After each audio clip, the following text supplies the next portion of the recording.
راملہ Barcelona کی شانزے لیزے ہے۔ یہ 2 کلومیٹر طویل شاپنگ سٹریٹ ہے۔ دونوں طرف دنیا کے تمام بڑے برانڈز کے سٹورز ہیں۔ درمیان میں وسیع فٹ پاتھ ہیں۔ لوگ سارا دن ان فٹ پاتھوں پر واک کرتے رہتے ہیں۔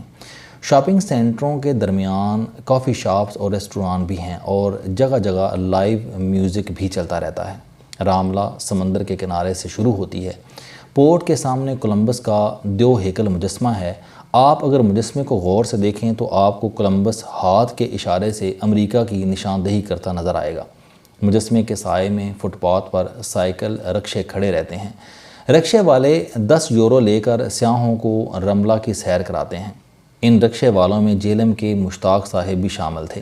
یہ ہمیں دیکھ کر والہانہ طریقے سے آگے بڑھے اور پورے گروپ سے گلے ملنے لگے۔ میں نے ان سے پوچھا کہ آپ رکشہ کیوں چلا رہے ہیں؟ یہ ہنس کر بولے کہ میری دکان تھی، کورونا آیا اور وہ بند ہو گئی۔ میں دکان دوبارہ کھولنا چاہتا تھا، لیکن پھر مجھے پتہ چلا کہ کورونا کے بعد اسپین کے ٹیکسی ڈرائیور کام پر واپس نہیں آ رہے، جس سے اس سیکٹر میں خلا پیدا ہو گیا ہے۔ لہٰذا میں سائیکل رکشہ چلانے لگا۔ اس کام میں انویسٹمنٹ نہ ہونے کے برابر ہے اور آمدن دکانداری سے زیادہ ہے۔ ان کا کہنا تھا کہ میں 2-3 ماہ میں 4-5 سائیکل رکشے لے لوں گا اور یہ کام دوسروں کے حوالے کر کے خود اس سے نکل جاؤں گا، یوں میری آمدنی کا مستقل بندوبست ہو جائے گا۔ وہ نوجوان سائیکل رکشہ سوار ٹھیک کہہ رہا تھا۔ کورونا سے قبل بارسلونا میں 10,000 ٹیکسیاں تھیں۔ ان پر اسپینش ڈرائیوروں کی مناپلی تھی۔ کورونا نے ڈرائیوروں کو سست بنا دیا اور یہ کام چھوڑ کر گھر بیٹھ گئے۔ لہٰذا بارسلونا اس وقت 3,500 ٹیکسیوں کی کمی کا شکار ہے اور یہ مارکیٹ اب تیزی سے پاکستانیوں کے ہاتھ میں آ رہی ہے اور حکومت پاکستانیوں کو ویلکم کہہ رہی ہے۔ پاکستانیوں کو یہ گنجائش کیوں مل رہی ہے؟ اس کی وجہ اسپینش سوسائٹی کی روایات ہیں۔ اسپینش لوگ باقی یورپ سے بالکل مختلف اور پاکستانی روایات کے قریب ہیں۔ یہ انسان دوست ہیں، ان میں طبقاتی تقسیم بھی موجود نہیں اور یہ نسل پرست بھی نہیں ہیں۔ اسپین میں امیر ہو یا غریب، مقامی ہو یا غیر ملکی، لوگ سب کو برابر سمجھتے ہیں۔ دفتروں اور فیکٹریوں میں CEO اور عام ورکر ایک ہی کیفیٹیریا میں کھانا کھاتے ہیں۔ یونیورسٹیوں میں فنکشنز کے دوران صفائی کرنے والے اٹھ کر ڈین کے ساتھ ڈانس کرتے ہیں۔ ملکی اکانومی کا انحصار ٹورزم پر ہے، لہٰذا یہ اجنبیوں کے ساتھ گھل مل بھی جاتے ہیں۔ ہماری طرح سوشل نیٹ ورکنگ کے بھی قائل ہیں۔ کسی بھی جگہ کسی بھی دفتر میں کام ہو، یہ ہماری طرح وہاں کوئی جاننے والا تلاش کرتے ہیں اور وہ جاننے والا پاکستانی روایات کے مطابق سر دھڑ کی بازی لگا دیتا ہے۔ یہ سرکاری کاموں میں بھی دوستیوں اور تعلقات کا خیال رکھتے ہیں۔ آپ اگر جاننے والے ہیں یا کسی جاننے والے کے توسط سے آئے ہیں تو آپ کے لیے سارے راستے کھل جائیں گے۔ اسپینش لوگوں میں باقی یورپ کے برعکس ہمدردی کے جذبات بھی پائے جاتے ہیں۔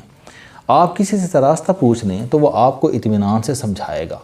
آپ سمجھ جائیں تو ٹھیک، ورنہ وہ اپنا کام چھوڑ کر آپ کو ایڈریس پر پہنچا آئے گا۔ یہ سماجی طور پر بھی ریلیکس لوگ ہیں۔ پورے ملک میں سردیاں ہوں یا گرمیاں، دوپہر 2 سے 5 بجے تک کیلولا کیا جاتا ہے۔ اس دوران دکانیں اور ریسٹوران بند رہتے ہیں۔ لوگ گھروں میں کام کرتے ہیں اور پھر سپہر کے بعد کام پر واپس آ جاتے ہیں۔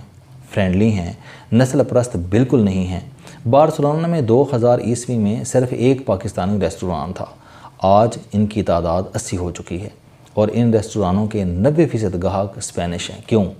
کیونکہ یہ نسل پرست نہیں ہیں۔ یہ کھانے کا فیصلہ رنگ اور نسل دیکھ کر نہیں کرتے، مینیو اور سروسز کی بنیاد پر کرتے ہیں۔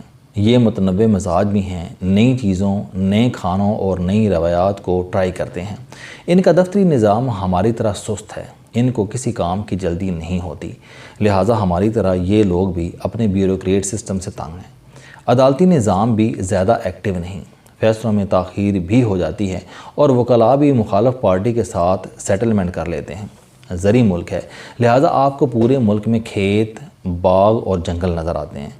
ماضی کے مسلمان علاقوں میں کروڑوں ایکڑ پر زیتون کاشت ہوتا ہے۔ آپ کو تا حد نظر زیتون کے درخت نظر آتے ہیں۔ کھجوریں بھی وفر مقدار میں کاشت ہوتی ہیں۔ اسپین زیتون کی ایکسپورٹ سے سالانہ $10 بلین کماتا ہے۔ ویلنسیا سے مالٹا شروع ہو جاتا ہے اور 1000 میل تک آپ کو دائیں بائیں مالٹے کے باغ دکھائی دیتے ہیں۔ اسپین مالٹے کا جوس ایکسپورٹ کرنے والے 3 بڑے ملکوں میں شمار ہوتا ہے۔ کھیتی باڑی کے جدید طریقے استعمال کرتے ہیں۔ ہر کھیت میں پانی کا تالاب ہوتا ہے اور فصلوں کو ڈریپ ایریگیشن کے ذریعے پانی دیا جاتا ہے۔ لوگ دیہات اور فارم ہاؤسز میں رہتے ہیں اور ہمارے دیہاتیوں کی طرح خوش اور مطمئن بھی ہوتے ہیں۔ فیملی سسٹم مضبوط ہے۔ یہ لوگ پاکستانیوں کی طرح طلاق پسند نہیں کرتے، لہٰذا طلاق کے عمل کو لمبا کر دیتے ہیں اور فریقین کو بار بار رجوع کا موقع دیتے ہیں۔ جج بھی فیصلے سے پہلے ہر طریقے سے صلح کی کوشش کرتے ہیں، فیملی یونٹ کی عزت کرتے ہیں، غیر ازدواجی تعلقات کو پسند نہیں کرتے۔ چنانچہ آپ کو اسپین میں باقی یورپ کی طرح بے حیائی کے مناظر نظر نہیں آتے۔ مذہبی ہیں لیکن متشدد نہیں ہیں۔ مسجد، مندر اور سیناگوگ بھی چرچ کی طرح عزت کرتے ہیں۔ بزنس فرینڈلی ہیں، حکومت کاروبار کے مواقع پیدا کرتی رہتی ہے۔ ہم نے گرناتا کے میئر کو پاکستان آنے کی دعوت دی۔ اس نے جواب دیا کہ میں انتہائی مصروف ہوں، لیکن آپ اگر میری پاکستانی بزنس مینوں اور سرمایہ کاروں کے ساتھ میٹنگ طے کر دیں تو میں کل پاکستان آ جاؤں گا۔ سفیر مینول درون کا بھی کہنا تھا کہ اسپین کے دروازے بزنس مینوں، زمینداروں، ہنرمندوں اور سیاحوں کے لیے ہر وقت کھلے ہیں۔ چنانچہ اسپین بڑی حد تک پاکستانی محسوس ہوتا ہے۔ اسپین کی ٹاؤن پلاننگ بھی قابل تعریف ہے۔ بارسلونا یورپ کا پہلا باقاعدہ ماڈرن سٹی ہے۔ آپ اگر اسے فضا سے دیکھیں تو یہ آپ کو چکور پیٹرن پر دکھائی دے گا۔ شہر بلاکس میں تقسیم ہے اور ہر بلاک میں زندگی کی تمام سہولتیں موجود ہیں، لہٰذا ایک بلاک کے لوگوں کو روزگار، تعلیم، صحت اور کھیل کے لیے دوسرے بلاک میں نہیں جانا پڑتا۔ اس سے ٹریفک پر بھی دباؤ نہیں پڑتا اور پیٹرول میں بھی کم خرچ ہوتا ہے۔ ہم اگر پاکستان کے مسائل کا گہرائی سے جائزہ لیں تو ہمیں اس کی وجہ سفر دکھائی دے گا۔ ہمارے شہر میں سکول، ہسپتال، مارکیٹیں، منڈیاں اور دفاتر دور دور ہیں، چنانچہ سڑکوں پر بھی دباؤ ہے اور پیٹرول کے اخراجات بھی زیادہ ہیں۔ ہم اگر محلوں اور سیکٹر کے سکول، ہسپتال، مارکیٹیں اور دفتر ٹھیک کر دیں تو لوگوں کو بنیادی سہولتوں کے لیے دور نہیں جانا پڑے گا اور اس کی وجہ سے پیٹرول کا خرچ بھی کم ہو جائے گا، ٹریفک بھی کنٹرول ہو جائے گی اور فضائی آلودگی بھی قابو میں آ جائے گی۔ اسپین سیاحت کی انڈسٹری سے پوری طرح واقف ہے، لہذا اس نے پورے ملک کو سیاحتی مقام بنا دیا ہے۔ لوگ اسلامی ورثہ دیکھنا چاہتے ہیں تو ان کے لیے کرتبہ، غرناطہ، سیوا، تولیدو، مرسیہ اور مالگا موجود ہیں۔ دیواروں پر قرآنی آیات تک ہیں۔ مسلمان آئیں اور اپنا ورثہ دیکھیں۔ لوگوں کو گرم بیچز چاہیے تو پورے ملک میں 200 سے زائد گرم ساحل موجود ہیں۔ علی کانتے میں ساحلی سیاحت کے تمام وسائل موجود ہیں۔ آپ کو ماڈرن لائف چاہیے تو ولنشیا، میڈرڈ اور بارسلونا موجود ہیں، اور یہ کسی بھی طرح پیرس، لندن اور نیو یارک سے پیچھے نہیں ہیں۔ آپ کو جوا خانے، شراب خانے اور ڈانس فلور چاہیے تو یہ بھی اسپین میں ہر جگہ موجود ہیں۔ آپ اگر ایڈونچر ٹورزم پسند کرتے ہیں تو ملک میں یہ سہولت بھی ہر جگہ دستیاب ہے۔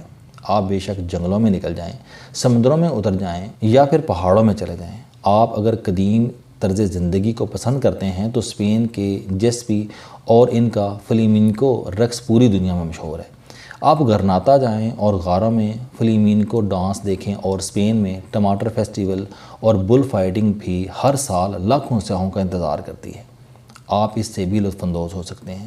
گویا اسپین نے سیاحت کے سارے رنگ ایک جگہ جمع کر دیے ہیں۔ ہمارے پاس بھی یہ سب کچھ موجود ہے۔ ہم بس پاکستان میں شہری سہولتیں بڑھا دیں، ہم سیاحت کو انڈسٹری مان لیں اور اپنے ملک کو سیاحت کے لیے کھول دیں تو پاکستان بھی اسپین بن سکتا ہے، کیونکہ ہم سماجی اور جغرافیائی دونوں سائڈ سے اسپین جیسے ہیں۔ ہمیں بس استحکام اور ڈائریکشن چاہیے۔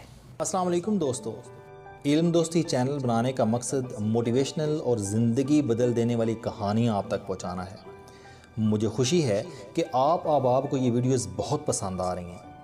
کوئی بھی شخص جو مایوسیوں میں گھرا ہو یا کوئی بھی شخص جو اپنی زندگی مثبت انداز سے گزارنا چاہتا ہے، اس کے لیے یہ چینل لائف چینجنگ ثابت ہوگا۔